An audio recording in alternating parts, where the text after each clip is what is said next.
ko harle thuita moral naram ata min shwai swaka olal pa iram tiam kan khen theina min kha tham ngai lo kong har sa po ikut saki min shwai swaka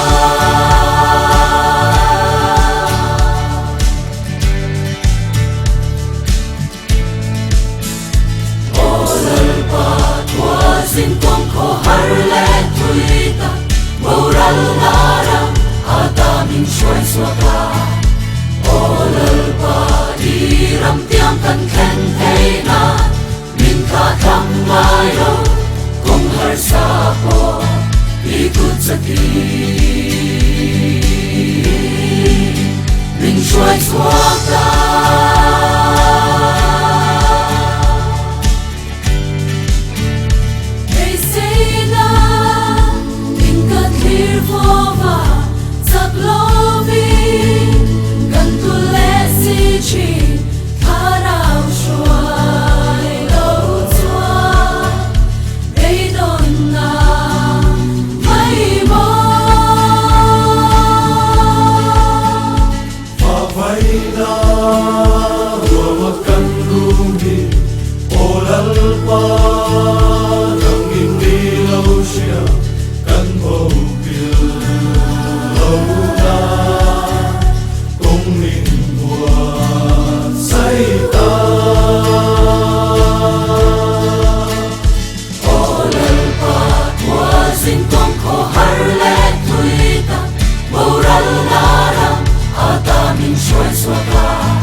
kan khen theina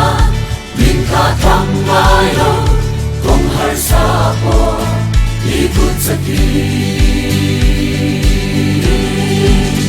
min shwai swaka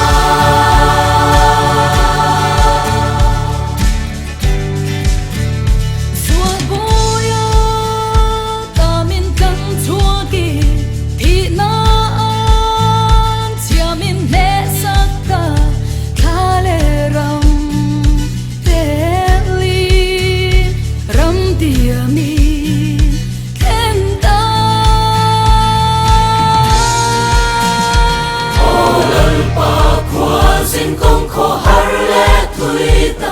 moral naram ata min shwai swaka olal pa iram tiam kan khen theina min kha tham ngai lo kong har sa po ikut saki